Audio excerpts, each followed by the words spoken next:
As a landscape photographer, you can't always have the best condition for shooting, and especially when you, like me, have a limited window.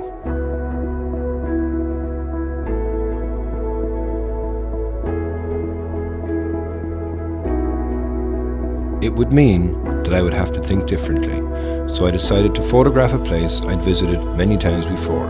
However, this time I would shoot it only in mono.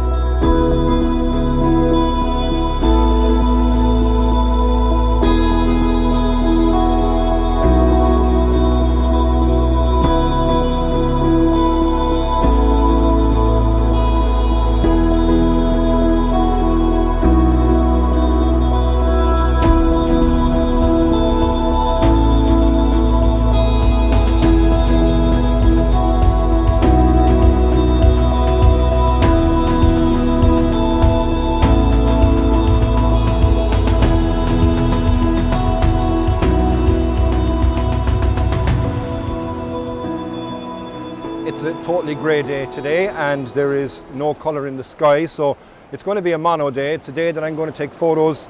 Everything that I'm doing is going to be in black and white because I'm going to be looking for the contrast today. I'm walking across some rocks here which are quite slippy, and it's bringing me to an area that I've been here before actually, called Cove. I was up at the top area up here before where I did an episode of my vlog landscape photography tips. I'll link to that actually here, but I've come down to the right hand side of the cove today. There's no beach. The tide actually is surprisingly high. I was expecting it to be lower based on the tide tables and such like that, but there's some beautiful dark rocks that are here, and I do think that once I'm changing my mindset to mono and everything to be about contrast between the black and the white, I'm going to get some beautiful shots here. There's going to be great movement as well in the water because it is quite strong, stronger than I thought it was going to be. So let's go and get some photographs here, and I'll give you a look around the beautiful area that is Cove.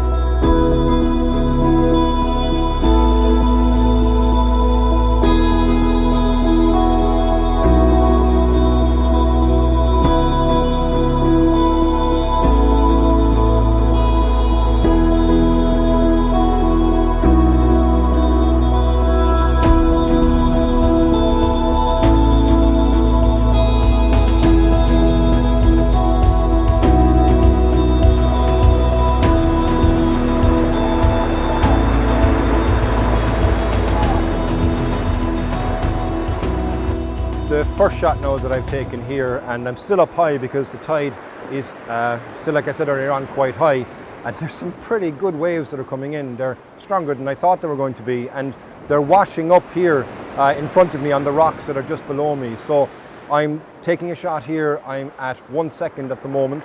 I'm using two ND grads. I'm using the 0.9 and the 0.6 because it's quite dark with the black rocks. And the sky, even though it's grey, there's still obviously light that's coming through on that. And to enable me to get the 1 second exposure, because that will keep the movement and keep the water feeling alive as it's coming in. So I'm waiting for a wave to come through here. And then once it hits the lower rocks that are below me, I'm taking the shot. I'm using my Capture Pro as I normally would, because that allows me to be quick from taking the photo. Plus I don't have to touch the camera, risking any shake. But it's going to be nice, I think, even as I'm thinking in black and white now. You know, it's so dark down here. You've got darkness of the rocks that are there as well, and then the grey sky, but then the white of the water as it comes in and crashes against the rock below me is beautiful. It's going to give a lovely shot, I do think. So I'm going to play around here again for a bit of moment, wait till the tide goes out slightly more so I can get down to the lower area here, which is what I came to take the photos of. But taking the shot again here now, yeah, this is nice. This is going to give me a nice first shot in here from this beautiful location.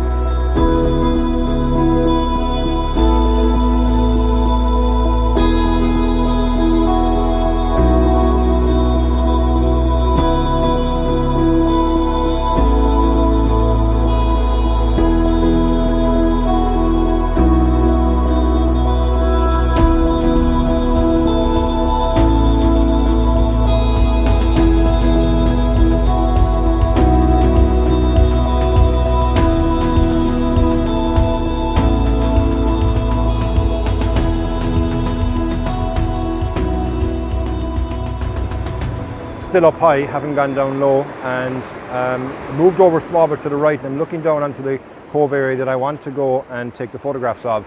And the black rocks that I mentioned earlier on as well are really, really nice, because what they're doing is giving a nice contrast in the whole mono aspect that I want to shoot today. So I'm waiting just for the right moment for a wave to come through, and I'm taking 2 shots, one when it first hits the rock, and then the second when the water is going out. And one thing I've said before, but I love about seascape photography, is no 2 photos are ever going to be the same, because the water is going to be moving in a different way, a different porosity, a different flow. And there's a big one now coming in here, so I'm going to wait. It's just coming in now. So it's hitting the rocks below here, so I'm going to take that shot. There's a nice bit of movement in that, and now I'm just going to wait for it to come back out again, which is how it is.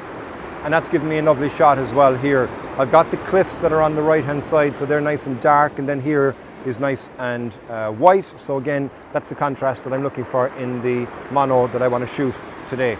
So yeah, tide is going out now. I think the next spot I'm going to be is down below here, and I'll get the shot that I wanted to take originally, which is down close to these black rocks that are down below, and it's nicely framed as well with the sea stack that's outside in the distance.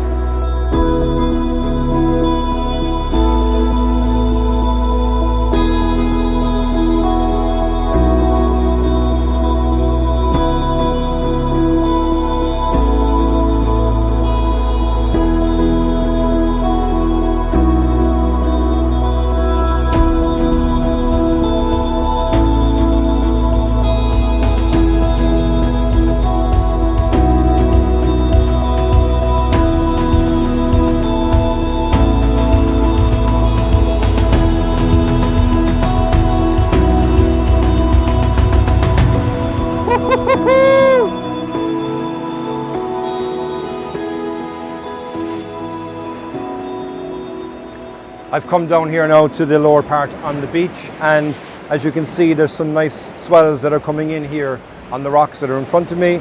And what I want to try and do is capture the white that's coming in and the contrast to the black of the rocks that are here. And just like I did above, I'll take 2 different types of shots, one when the water is coming in, and then one when the water is coming out, and you get a nice outflow as well then of the water. The rocks here as well are quite dark. It is quite dark actually now. We're at sunset. There is no colour, so I'm happy that I decided to go completely in mono today, because I knew there would be no colour, because obviously it was so grey. But in between the calmness as well here, it allows me to be able to have a look at the rocks that are below, to be able to see if I have got the right composition, or is it going to give me a nice framing within the photograph itself, because when the water comes in, it's going to surround these rocks, as you can possibly see here with this wave, if it's big enough. And then once that comes through, you'll get a nice flow of the water coming over the rocks, and then you also get the water flowing back out of the rocks as well. On the right hand side here, there's a really, really smooth part of the cliff. So hopefully I'll be able to get a photograph where the water is coming, after coming in here with one wave, and it's going back out, but there's a secondary wave then breaking on the rock that's just behind it as well here. So matter of me taking the shot like you see right now, so it's going to fill the frame. And then I'm waiting for it to come back out. There's another one coming through here which is breaking, and I think I actually just managed to get that one there. So last bit of light, I'm going to continue on here. I enjoyed actually looking in black and white, because it does force me to visualize the photograph in advance of me taking it, and I do hope you have learned a couple of things in regards to taking the shots in a black and white manner. You can see as well the stack that's just out here. So that's the stack that's normally people photograph from up high where I was, like I said in the previous episode. But I'm going to sign out here now. The light's going to be fading. I hope you enjoyed this episode of my photography vlog. As always, thanks very much for watching. If it's your first time on the channel, please do hit that subscribe button and hit the bell so you'll be notified when I upload some new episodes. And until the next time, slán go fóill.